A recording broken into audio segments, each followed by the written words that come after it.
Dear friends, today we are going to deal with economics of a disease.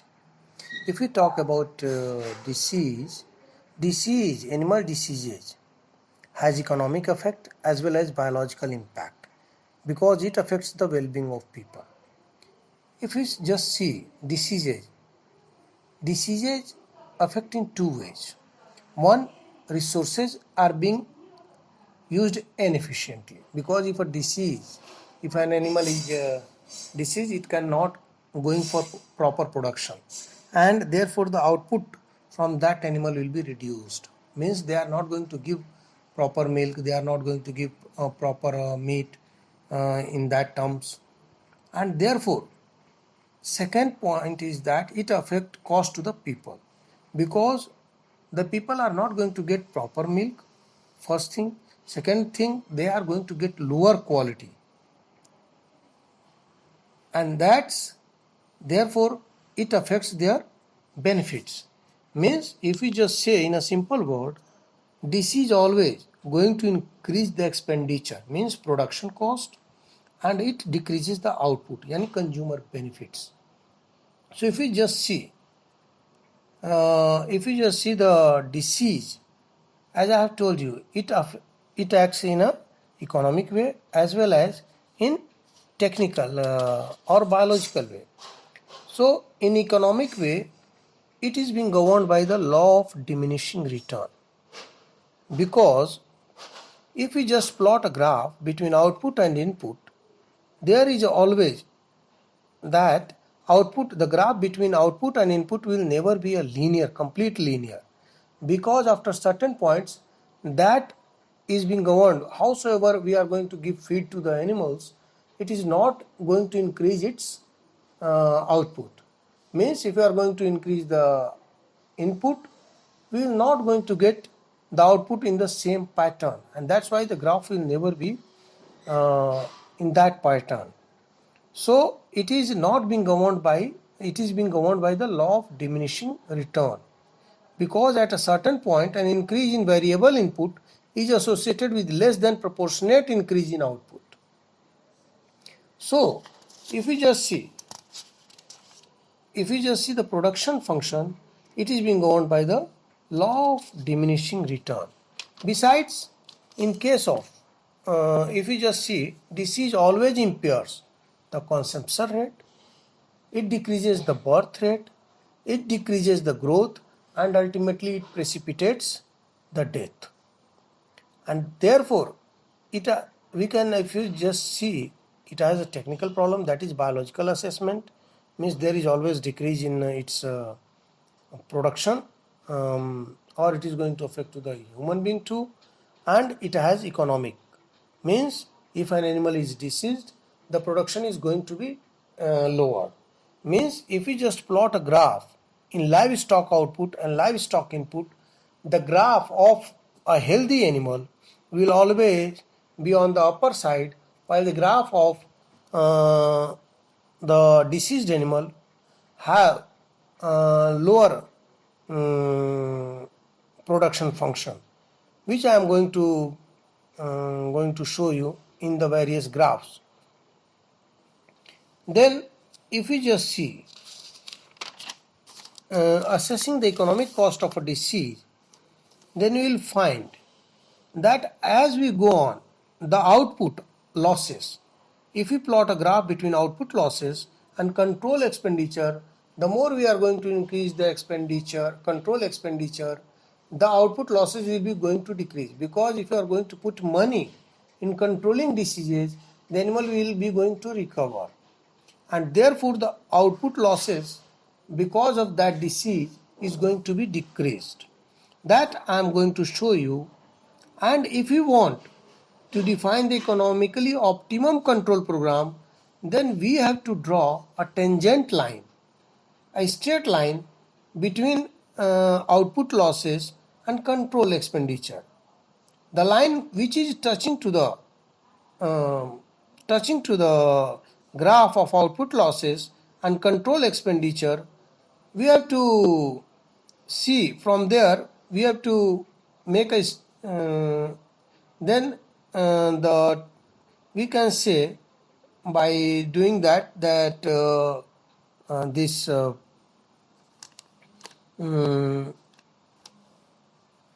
optimum control strategy is equal to output losses plus this control expenditure. If we just see about the disease aspect in case of cost benefit analysis, we can see these things in two ways. One is the partial form budget and another is the social cost benefit analysis. In case of partial form budget, we are going to assess the suitability of control strategies on individual forms. Means in terms of endemic diseases like mastitis or internal parasitism. If you want to control in a form these things, then actually we can say that it is a description of financial consequences of particular changes in form management. Whatever the we are going to change in that form activities to reduce these diseases, to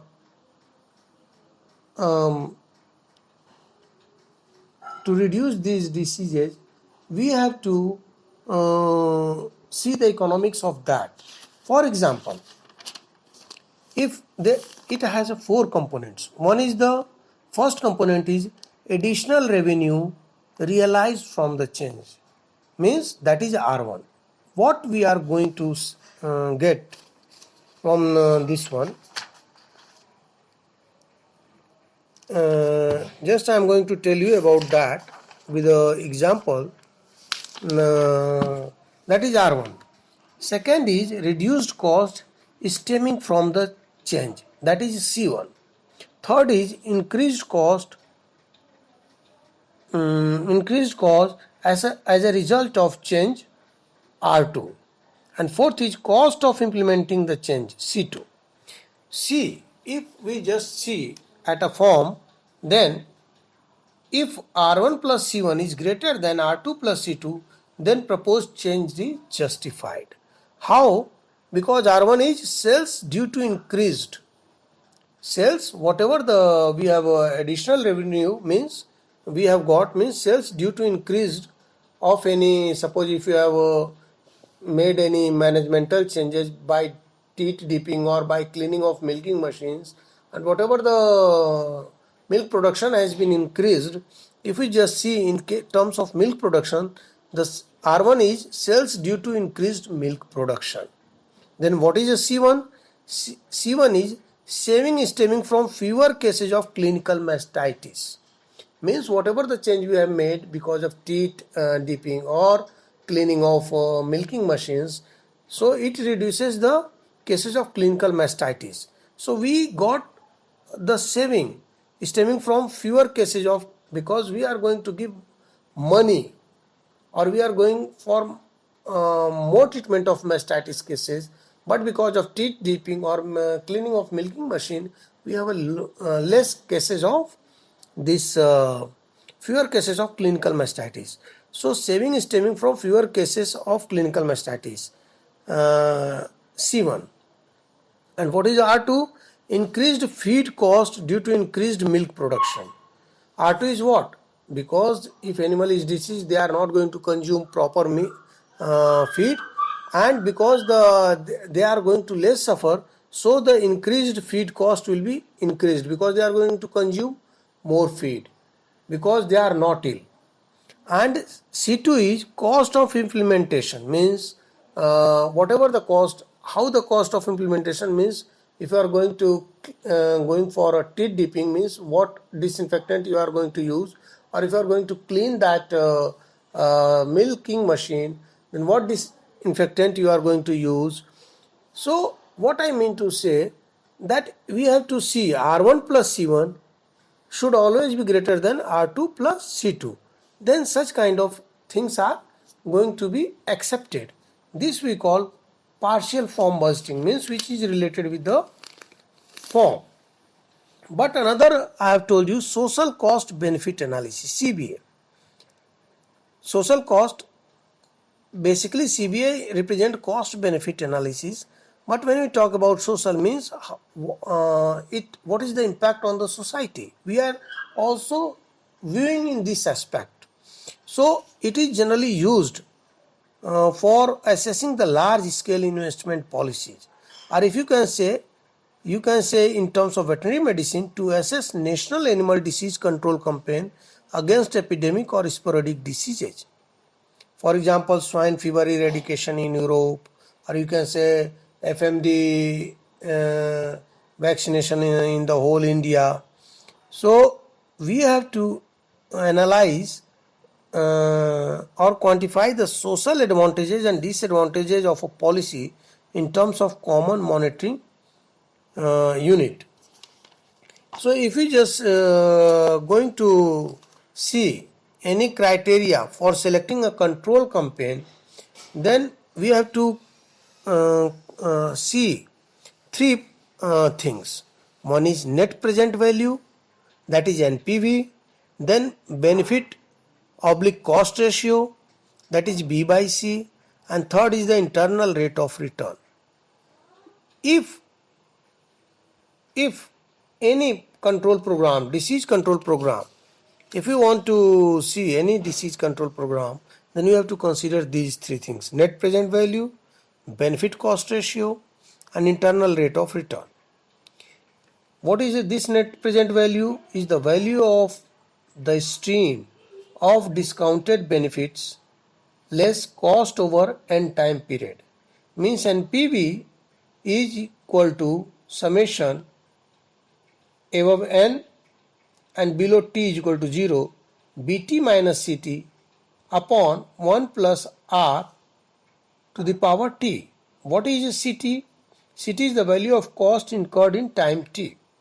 And what is a bt? Value of benefits incurred in time t. Means suppose if you have applied any policy, how much benefit you got and how much cost is being incurred in implementing that thing. And R is the discounted rate, N is the life of project.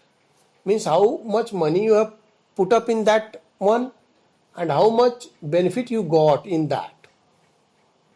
And throughout the project, then BT minus CT should always be above it. Means NPV should always be positive. Then that project will be feasible. Then we come to benefit cost, benefit oblique cost ratio, B by C is equal to, I am going to give you all the formulas, means BT upon CT. It should always be greater than 1. A project is viable if the ratio is greater or equal to 1. And internal rate of return.